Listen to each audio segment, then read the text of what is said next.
இது மகிமை நேரம்.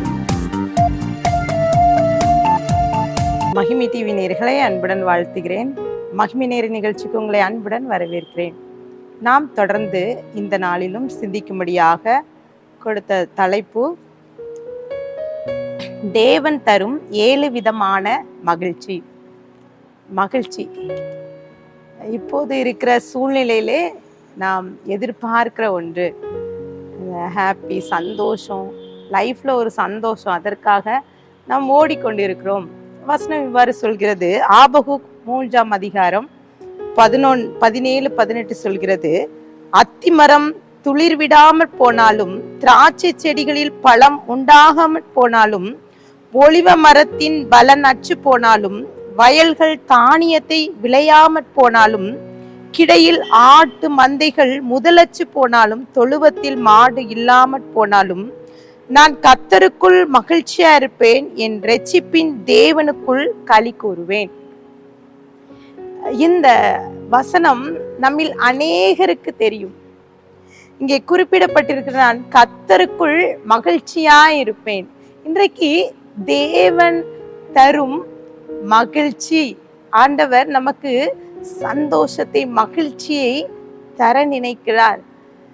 இன்றைக்கு இந்த வசனத்தை வாசிக்க கேட்ட இந்த வசனத்திலே குறிப்பிடப்பட்டிருக்கு, எந்த ஒரு காரியத்திலும் பலன் இல்லாம போனாலும் நான் மகிழ்ச்சியா இருப்பேன். நன்றாக யோசித்து பாருங்க. நம்ம ஒரு செடி, மரம், செடி, கொடி இதெல்லாம் வைக்கிறோம், அதுல எந்த ஒரு பலனும் இல்லை அப்படின்னா நம்ம சந்தோஷப்படுவோமா? சில நாட்களுக்கு முன்பதாக நாங்கள் வீடு சந்திக்க சென்றோம். அங்கே நாங்கள் செல்லும்போது அவர்கள் வருத்தத்தோடு சொன்ன காரியம், நாங்கள் இந்த வருஷம் காய்கறி எல்லாம் தோட்டத்தில் போட்டிருந்தோம், ஆனால் நாங்கள் நினச்ச அறுவடை எங்களுக்கு கிடைக்கலன்னு சொல்லிட்டு அவங்க ரொம்ப அழுதாங்க. ரொம்ப கஷ்டமாக இருந்தது. பாருங்க, இன்றைக்கு நம்மளால் ஆண்டவர் இந்த நாளிலும் ஆண்டவர் கொடுக்கிற அந்த சந்தோஷம் எப்படிப்பட்டதான சந்தோஷம் என்று சொல்லி இந்த ஆபகுக் சொல்கிறார், கர்த்தருக்குள் மகிழ்ச்சி, ஒண்ணுமே இல்லைனாலும் நான் மகிழ்ச்சியா இருப்பேன் என்று சொல்லி ஆபகுக் சொல்கிறார். இங்கே ஆபகுக் அந்த தீர்க்க தரிசன புத்தகத்திலே நீங்க பாத்தீங்கன்னா அவ முதல் அதிகாரத்திலே குறிப்பிடப்பட்டிருக்கிறது அந்த ஆபகுக்கு ஏற்பட்ட பாரம் என்று சொல்லி அங்க பார்க்கலாம். அவனுக்குள்ளாக ஏற்படுகிற பாரம், கர்த்தரால் தெரிந்து கொள்ளப்பட்ட ஜனம் இப்படி அவர்கள் சிறைப்பட்டு போகிறார்கள் என்று சொல்லி கர்த்தரால் அவனுக்கு தீர்க்க தரிசனம் உரைக்கிறார். இந்த தீர்க்க தரிசன வசனங்களை அவன் உரைப்பதற்கு முன்பதாக அவன் நினைத்து பார்க்கிறான். எருசலேம் அழிக்கப்பட போகிறது என்று நினைத்து அவனுக்குள்ளே ஒரு ஏக்கம். அவன் முதல் அதிகாரத்திலே அவன் பேசுகிறான். 2வது வசனம், கர்த்தாவே நான் எதுவரைக்கும் உம்மை நோக்கி கூப்பிடுவேன் என்று சொல்லி அங்க போடுறான். நான் எதுவரைக்கும் உம்மை நோக்கி கூப்பிடுவேன் சொல்லி அவன் கெஞ்சுறான். அடுத்து என்ன நடக்க போகுது என்று சொல்லி ஆண்டவர்கிட்ட விண்ணப்பத்தோடு இந்த ஆபகுக்கு கேள்வியை கேட்கிறான்.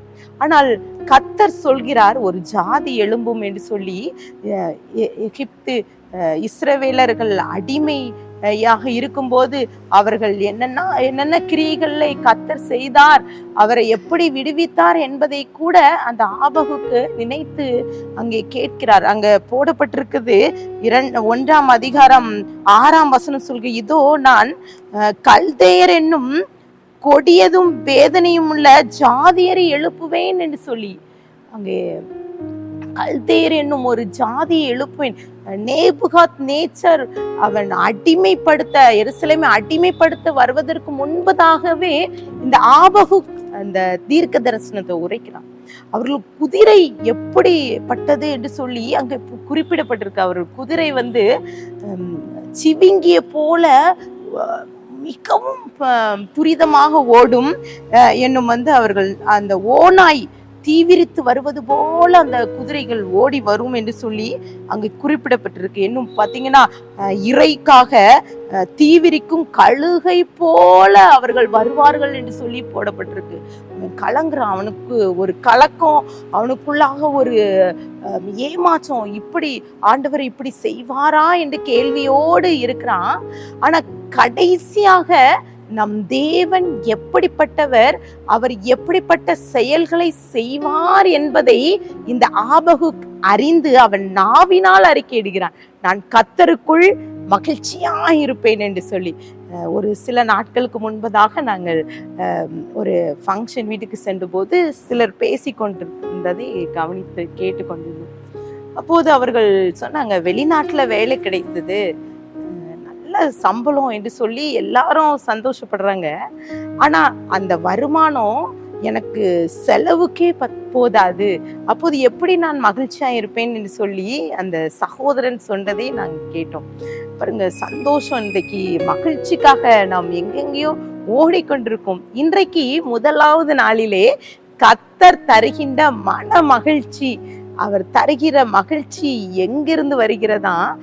அவரை துதிப்பதால் வருகிறது. இந்த ஆபகு கண்டு கொண்ட காரியம், எனக்கு எதுவுமே இல்லைனாலும் அவரை துதித்து மகிழ்ச்சியா இருப்பேன் என்று சொல்கிறார். இன்றைக்கு இந்த வசனத்தை கேட்டுக்கொண்டு இருக்கிற உங்களுக்குள்ளாக கூட மகிழ்ச்சி இல்லாம, சந்தோஷம் இல்லாம இருக்கலாம். ஒருவேளை எல்லாமே இல்லை, எனக்கு ஒரு வேலை இல்லை, குழந்தை இல்லை, இல்லை எனக்கு ஒரு வீடு இல்லை, எனக்கு ஒரு நல்ல ஒரு உடுக்கிறதுக்கு ஒரு நல்ல ஆடை இல்லைன்னு சொல்லி கூட கவலைப்பட்டிருக்கோம். உறவினர்கள் எனக்கு உதவி செய்யல, கடன் பிரச்சனையோடு இருக்கு, ஏதோ ஒரு காரியத்துக்கு நம்ம இல்லைன்னு சொல்லிட்டு நம்ம அழுது கொண்டு இருக்கலாம், வேதனையோடு இருக்கலாம். ஆனா கர்த்தர் என்று சொல்கிறார், அவர் இன்றைக்கு உங்களுக்கு இல்லாமையிலே மகிழ்ச்சியை கொடுக்கிற தேவனா இருக்கிறார். இன்னும் ஆபகுக்கு ஒரு வசனத்தை சொல்கிற, ஆபகுக்கு 2:20, கர்த்தரோ வென்றால் தமது பரிசுத்த ஆலயத்தில் இருக்கிறார், பூமி எல்லாம் அவருக்கு முன்பாக மௌனமாய் இருக்க கடவுது என்று சொல்லி அங்கே குறிப்பிடப்பட்டிருக்கிறது.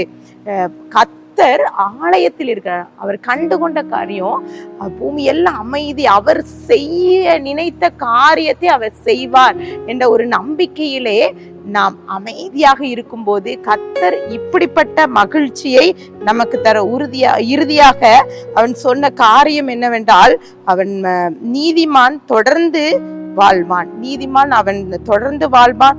ஆபகுக்கு 3:1-19 குறிப்பிடப்பட்டிருக்கிற, கர்த்தராகி ஆண்டவராகி கர்த்தர் என் பலன், அவரை என் கால்களை மான் கால்களை போலாக்கி உயரமான ஸ்தலத்தில் என்னை நடக்க பண்ணுவார் என்று சொல்லி ஆபகுக் சொல்கிறார். பாருங்க, இன்றைக்கும் கூட கர்த்தர் உங்களை உயரமான ஸ்தலத்திலே வைத்து உயர்த்த போகிறார். ஆண்டவர் சமூகத்திலே ஒப்பு கொடுத்து ஜெபிக்கலாமா? அன்பின் பரலோக தகப்பனே, மெய்ஸ்துதிக்கிறோம், எங்களோடு பேசியிருக்கீங்க. இன்றைக்கு கூட நாங்க ஒண்ணுமே இல்லாத நிலைமையில இருக்கலாம். இந்த வார்த்தையை கேட்டுக்கொண்டு இருக்கிற உங்களுக்குள்ளாக கூட ஒருவேளை சந்தோஷத்தை இழந்து போய், மகிழ்ச்சி இழந்து போய் இருக்கலாம். இன்றைக்கு கர்த்தர் இல்லாமையிலே அவரை துதிக்கும் போது கர்த்தர் அளவில்லாத சந்தோஷத்தை தருவார் என்ற நிச்சயத்தை பெற்றுக்கொள்ளும். கர்த்தர் இந்த நாளிலே எங்களை ஏசப்பா அளவில்லாமல் ஆசீர்வதிப்பார் நிச்சயத்தை பெற்று உங்களுடைய சமூகத்தில் எங்களை தாழ்த்தி வெறுமையாக்குற துதிக்கான மகிமையெல்லாம் நமக்கு ஏறடிக்கிறோம். மீட்பர் மூலம் கேட்கிற பிதாவே, ஆமீன்.